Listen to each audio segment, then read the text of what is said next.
नाबालिग लड़की सेक्स के चक्कर में पड़कर के वो इतनी बड़ी खूंखार डाकू बन जाती है जिसके बारे में आप अंदाजा भी नहीं लगा सकते। नाबालिग लड़की यानी जिसकी उम्र लगभग 15 वर्ष की होती है और 15 वर्ष की उम्र बच्चे की कुछ पढ़ने लिखने की होती है और कुछ सीखने की होती है, लेकिन सीखने वाली उम्र में, पढ़ने लिखने वाली उम्र में वो लड़की एक खूंखार डाकू बन जाती है और फिर उसके बाद घटती है ऐसी घटना को अंजाम देती है जिसे आप सुनेंगे तो परेशान हो जाएंगे।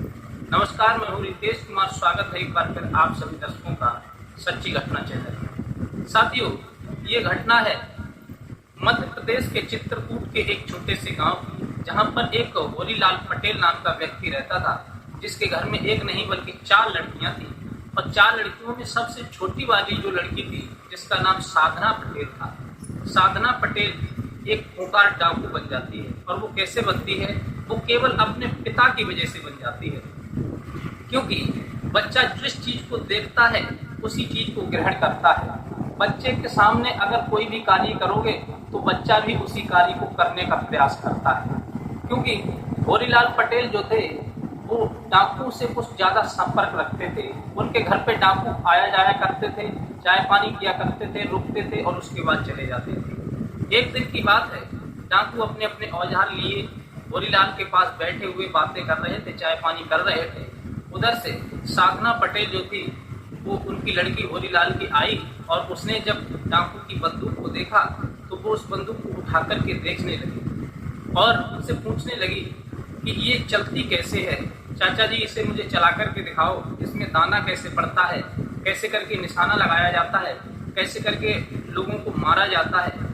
तब वह डाकू उस लड़की को वो सारी बातें बताता है कि इस प्रकार से इसमें दाना डालते हैं, इस प्रकार से मारते हैं, इस प्रकार से चलाते हैं। अब ये बात जब सुनकर के लड़की के दिमाग में एक फीलिंग जागी, क्यों ना मैं भी एक डाकू बन जाऊं जिससे लोग मुझसे डरें, मेरे सामने झुकें और मेरी भाव माने और मुझसे दूर से ही राम राम करें। ये बात उस लड़की के दिमाग में बैठ गई और वो लड़की जो थी डाकू के साथ रहने लगी।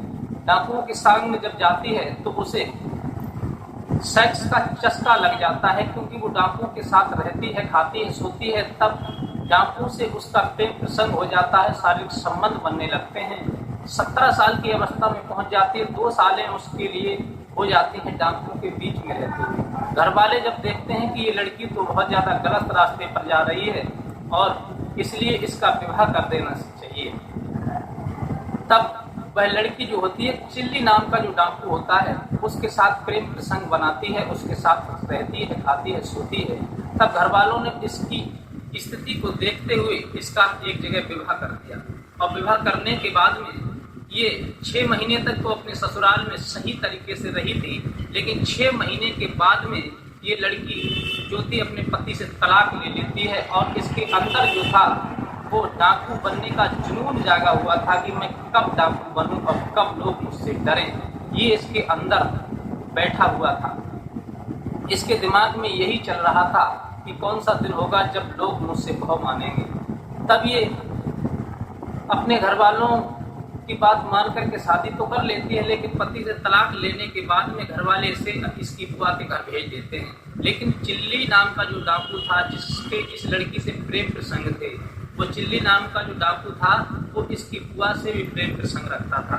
वो जब इसकी बुआ के घर जाता था तो इसकी बुआ से भी प्रेम प्रसंग रखता था, इसकी बुआ के साथ सोता था। ये देखा इस साधना पटेल ने कि इतने बड़े डाकू को हमारी बुआ जो थी वो अपने शारीरिक संबंध बनाने से इसे बस में किए हुए हैं। इसका मतलब है कि मैं भी इन डाकुओं के साथ शारीरिक संबंध बनाऊंगी तो ये डाकू मेरे इशारे पर नाचेंगे और मैं सबकी सरदार बन जाऊंगी और सब लोग मेरे सामने झुकेंगे। यह सोच करके ये अपने बुआ के लड़के से शारीरिक संबंध बनाने लगती है। तब एक दिन इसकी बुआ इसे रंगे हाथों पकड़ लेती है और इसको डांटती है कि तुझे शर्म नहीं आती है, तेरा भाई है, तू इसके साथ ऐसा कैसे कर सकती है और क्यों करती है तू ऐसा। बुआ ने जब डांटा फटकारा तब ये घर छोड़ करके बिहड़ जंगल में भाग गई। जंगल में जब यह भाग गई है तब इसे जंगल में डाकुओं की गिरोह में जाकर के पहुंची तो वहां एक नवल जो था, नवल धोबी, उससे जाकर के मिली है। तो नवल धोबी और इस साधना पटेल की दोस्ती हो जाती है और ये दोनों एक दूसरे के साथ रहते हैं और एक दूसरे के साथ प्रेम प्रसंग बनाते हैं। काफी दिन ये लूट मार करते रहते हैं, जंगल भीड़ में सालों भटकते रहते हैं। उसके बाद एक दिन ऐसा होता है कि पुलिस की मुठभेड़ में नवल डाकू जो होता है वो पुलिस के द्वारा पकड़ा जाता है और उसे जेल हो जाती है। तब यह साधना पटेल जो होती है वो अकेली रह जाती है। अब सोचती है कि मैं क्या करूं, मेरा नाम नहीं हो रहा है, लोग मुझसे डर नहीं रहे हैं, मेरे प्रति कोई नया काम नहीं हो रहा है। तब ये कुछ बच्चे कुचे जो साथी थे जानकार के उनको एकत्र करती है। उन्हीं लोगों में एक व्यक्ति जो होता है दीपक होता है। अब ये सोचती है कि जिससे मैं प्रेम प्रसंग बनाती थी वो तो जेल में चला गया, अब मुझे प्रेम प्रसंग बनाने के लिए, सेक्स करने के लिए कोई नहीं है, क्योंकि ये सेक्स के अधीन हो चुकी थी, नाबालिग लड़की थी उस समय। तब ये दीपक नाम के व्यक्ति से सारे संबंध बनाने लगती है और उसके साथ रहने लगती है। लेकिन फिर भी इसका कोई नाम नहीं होता है, तो ये सोचती है कि कुछ नया किया जाए जिससे लोगों के अंदर मेरा भय उत्पन्न हो। तब ये किसी गांव से एक व्यक्ति को पकड़ लेती है और उसके हाथ काट देती है। हाथ को काट करके जिंदा भेज देती है। तब वह आदमी जाता है पुलिस में रिपोर्ट कराता है कि हमारे जो है हाथ एक साधना पटेल नाम की डाकू उसने काट डाला है। ये बात पेपर में जब निकलती है चारों तरफ खबर पहुंचती है कि एक डाकू है जंगल में बीहड़ में, उससे बच करके रहना वो बहुत खतरनाक है और लोग इस नाम से डरने लगे थे कि वो हाथ पैर काट देती है। यह सुनकर के उसे बहुत अच्छा लगा कि मेरा नाम फेमस हो रहा है और ये हर आदमी की जुबान पर आने लगी थी और काफी फेमस हो गई थी।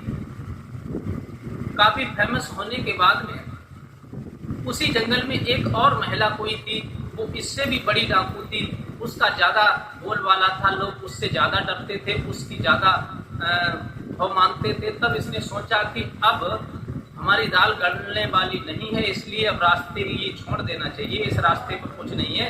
अब ये अपने साथी के साथ जाकर के किसी दूसरे गांव में जाकर के घर बना लेती है और रहने लगती है। लेकिन इनके पास खाने पीने के लिए कुछ नहीं था, दौलत नहीं थी। चोरों के पास होता क्या है, जो लूट लेते हैं वही खा लेते हैं, उड़ा लेते हैं, मौज मस्ती कर लेते हैं।